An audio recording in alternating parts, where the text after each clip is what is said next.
जो वर्तमान हालात यहाँ पर बने हैं उससे हम सब लोग चिंतित हैं। आज तक कम से कम हिमाचल के इतिहास में ऐसी बारिश कभी नहीं देखी, और ख़ास तौर से जो नदी में जो उफान आया है ब्यास नदी में, और ब्यास नदी क्या, सतलुज नदी क्या है, यमुना क्या है, सब जगह बहुत बड़ा, और छोटी छोटी जो नदियाँ उसमें भी बहुत बड़ा पानी में जो है वो जल स्तर में बढ़ोतरी हुई है। और अभी 48 घंटे से ज़्यादा समय का हमने देख रहे हैं कि लगातार बारिश चली है, रुक ही नहीं रही है, और जिसके कारण बहुत बड़ा नुकसान हिमाचल प्रदेश में, चाहे वो सरकारी संपत्ति है चाहे वो प्राइवेट है, घरों को नुकसान हुआ, घर बह करके चले गए, बहुत बड़े हमारे सरकारी भवन नष्ट हो गए। और ऐसे में चिंता का विषय है कि अगर ये बारिश का दौर ऐसे ही रहता है तो आने वाले समय में अभी भी जो पूरे प्रदेश भर से जो सूचनाएं मिल रही हैं और भी नुकसान होने की संभावना है।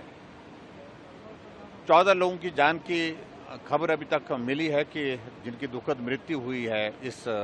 बारिश के इस दौर में, और उसके पश्चात अभी तक बहुत सारी सूचनाएं मिल रही हैं, जानकारी मिल रही हैं, उनकी पुष्टि होनी बाकी है, और मुझे लगता है कि ये भी नंबर बहुत ज़्यादा जाएगा।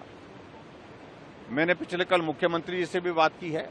और मुख्यमंत्री जी से कहा मैंने कि आप विशेष तौर से पहली प्राथमिकता आदमी की जिंदगी जहां जहां संकट में है उनको बचाने के लिए काम करें, और उस काम में लगे भी हैं। केंद्रीय गृह मंत्री अमित शाह जी से भी बात हुई है और उनने पूरा सहयोग दिया है। एनडीआरएफ की टीम हिमाचल प्रदेश में पिछले 2 दिन से काम कर रही है, और उनने ये भी कहा कि और जरूरत पड़ेगी तो और देंगे। थोड़ा हमको दिल के लिए संतोष का विषय है कि जो 2 जगह लोग जो स्टैंडर्ड थे, जो फंसे हुए थे, एक नगवाई में 6 लोग फंसे थे, 29 लोग वहाँ कुल्लू मनाली के बीच में आलू ग्राउंड बोलते हैं जहाँ को, वहाँ एक बिल्डिंग में फंसे हुए थे जो बहुत संकट में थे। पिछले कल रात को उनका वहाँ से रेस्क्यू करने में सफल हुए हैं। उसमें एनडीआरएफ में, पुलिस ने, होमगार्ड के और स्थानीय लोगों ने बहुत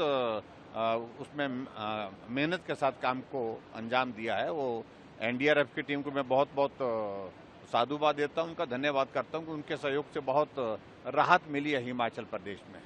और आज अमित शाह जी ने कहा था कि अगर मौसम बिल्कुल थोड़ा स्टेबल होता है तो हम रेस्क्यू करने के लिए अगर आवश्यक होगा तो हम कोशिश करेंगे कि आर्मी के हेलीकॉप्टर भी भेजेंगे। वो सारी चीज़ के लिए भी तैयारी थी, लेकिन मौसम अभी तक भी लगातार चला हुआ है, बारिश हो रही है, उसके कारण बहुत बड़ी कठिनाई है। अभी हिमाचल प्रदेश में जो अभी मैंने थोड़ी देर पहले जो अधिकारियों से बातचीत की है कि अभी कहीं भी इस तरह की सूचना नहीं है कि कोई आदमी कहीं फंसा हुआ है। जो टूरिस्ट हिमाचल प्रदेश में आए हैं उनको सुनिश्चित किया गया है कि वो सुरक्षित जहां हैं वहीं रहें, वहां से मूव ना करें। ट्रैवलिंग के लिए खासतौर से बिल्कुल मना किया है, और ख़ासतौर से मंडी से मनाली तक का जो रोड है वो उसमें बहुत बड़ा डैमेज हो गया है, बहुत बड़ा नुकसान है, उसको रिस्टोर करने के लिए टाइम भी लगेगा। और मेरा यही है कहना है उसमें कि हिमाचल प्रदेश में भारतीय जनता पार्टी की ओर से हमने पार्टी के सभी कार्यकर्ताओं को भी आदेश किया है। आज पार्टी के राष्ट्रीय अध्यक्ष जगत प्रकाश नड्डा जी का भी फोन था, उन्होंने पूरे हालात की जानकारी ली और चिंता प्रकट की, और साथ साथ में उन्होंने हिमाचल प्रदेश के लिए ऐसे संकट में जो भी मदद पार्टी की कैडर के माध्यम से किसी जरूरतमंद के लिए की जा सकती है वो करने के लिए उन्होंने कहा है, और उसको हम कर भी रहे हैं। मेरा सबसे महत्वपूर्ण चीज़ मुझे लगता है कि आज की तारीख में जो कहने का है वो यही है कि सब लोग सावधानी के साथ बाहर निकलें, अगर हो सके तो घर में ही रहें, सुरक्षित रहें, और बाहर अभी तक जाने का जोखिम ना लें।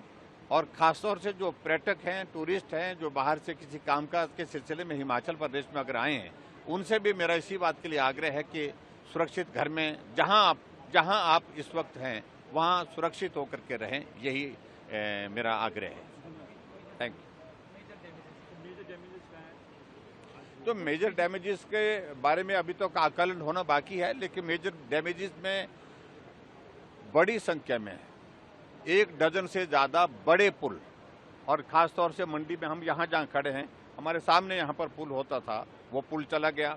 पंडोह के पास पुल चला गया, लारजी के पास एक पुल होता था ब्यास नदी पर, छोटा पुल था, वो भी चला गया। आउट के पास पुल था, वो भी चला गया। और उस तरह से किन्नौर में पुल, कून कतर का पुल भी चला गया है, वो भी जानकारी मिली हमको। यानी कि बहुत बड़ी संख्या में हिमाचल प्रदेश में जो कनेक्टिविटी प्रभावित है, वो एक चिंता का विषय आने वाले समय के लिए, जिसको बहुत वक्त लगेगा और बहुत पैसा भी लगेगा उसको रिस्टोर करने के लिए।